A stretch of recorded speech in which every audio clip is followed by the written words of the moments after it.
This CD is Good Manners is Making Others Feel Better.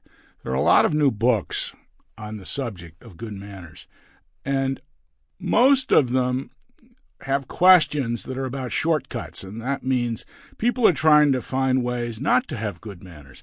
And what we're going to suggest to you here is that you should go the extra step. It's like in the Bible, go the extra mile.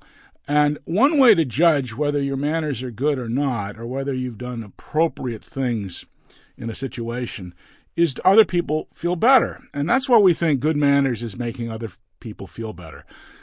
The second part of this is you should think about what somebody like Queen Elizabeth would do. Queen Elizabeth, despite being the richest woman in England, more so than the Beatles, meets people at the airport. She always takes the extra step, and that's what good manners is about.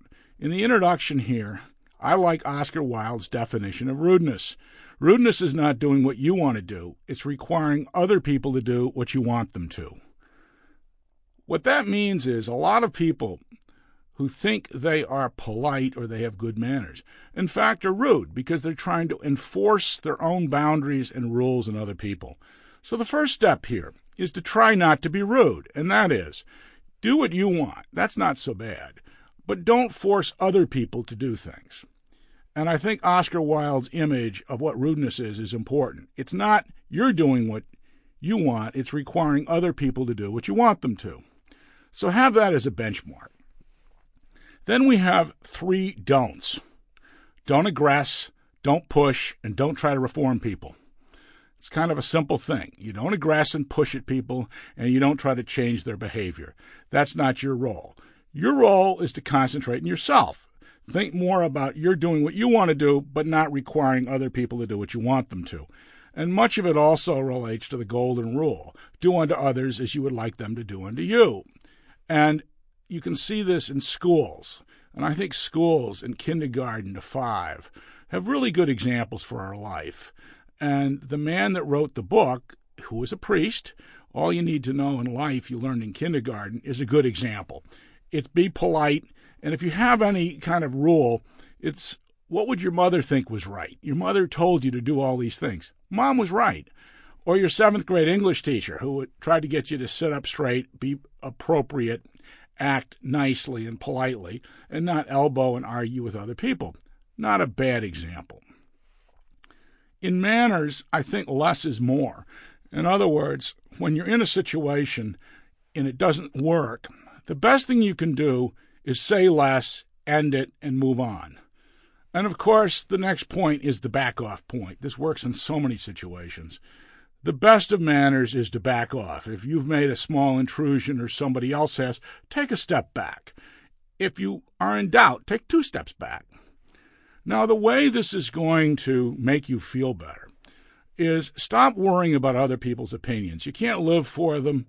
And what gets people into trouble is they're trying to change people or move people or impress people. Worry about your own opinion. Stay unto yourself, and you'll tend to be nicer to other people. And the final point is we live in a narcissistic age where everybody's thinking about themselves. Good manners is not about you. It's not all about you. So the key here is if we go through this CD, is we're going to try to come up with ways for you to think about the other person and what their feelings and needs are. Because if you handle the other person appropriately, why then that's the definition of good manners.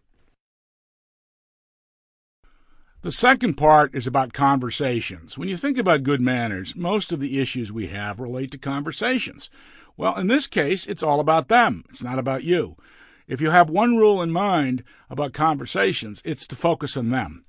One of the things we've talked about in other CDs, and we will here as well, is if you want to get something done, you can't have too many things to do. So when it comes to talking, have one idea in mind. It's about them. Well, what's that mean? Well, we have to come up with some things that they'd like to talk about. And the first place in most conversations is to take non-political local events that relate to the person you're talking to.